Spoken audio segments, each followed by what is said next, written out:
Reka fanokevitra amin'ireo mpanao politika malagasy ny fangatahana fanemorana ny fifidianana mitovy hevitra amin'ireo mpanelanelana iraisam-pirenena ny Dr Herra Arsainy sy ny Dr Joseph Randriamiarsoa samy mitaky ny anatanterahana ny fifidianana amin'ny fotoana izay efa voafaritra.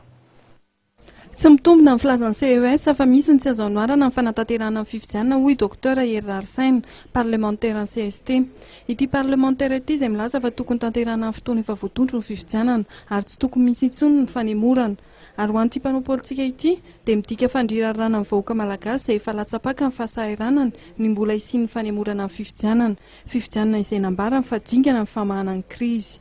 Mitombona ny filazan'ny CSA raha ohatra hoe ahemotra aimoa zany ny fifidianana satria raha miresaka izy hoe resaka fampihavanana sy ny tariny iny ny fampihavana-pirenena dia tsy ho vitany anatin'izay ray volana zay raha tsy vita nanomboka tamin'ny 2009 le fampihavana-pirenena dia tsy ho vita anatin'ny ray volana donc zany iny aminay tsy ho cas de force majeure mihitsy zay.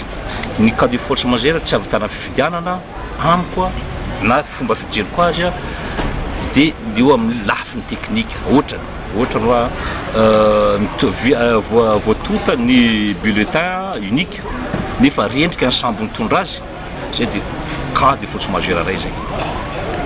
Dia avosotra ny lalàna koa raha misy maty ny candidat ray dia misy cas de force majeure ray zay. Fa raha ny zavatra teneny angatany FFM sy CSN indrindra manœuvre dilatoire daholo zany. Lojika hoy Dr Joseph Randriamiarsoa raha toa ka mangataka ny tazomana ny datim-pifidianana ny vondrona iraisam-pirenena. Araka ny fanazavana netony dia sarotra ary lava ny fombafomba eo amin'ny sehatra iraisam-pirenena ahafahana mamoaka famatsim-bola ny fifidianana. Ary nambarany fa efa ela no nandeha ny fanomanana nataon'ny iraisam-pirenena raha vao nisy ny fanapahana ny daty ny 4 Jolay hanaovana ny fifidianana eto Madagasikara. Fanapa-kevitra asika hoe hatao amin'ny 24 Juillet dia fa nandray ny fepekilaina amin'izany na ny Européenne na ny Nations Unies hafana mamoaka vola.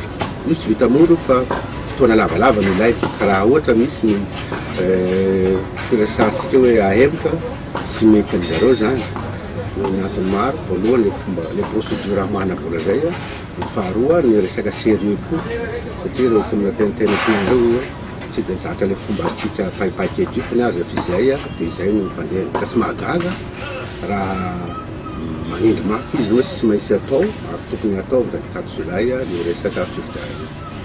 Raha ny fijerin'ny Dr Joseph Randriamiarsoa dia tsy hisy fahavononana amin'ny losona amin'ny fifidianana ny fijerin'ny toetra ara-pirenena.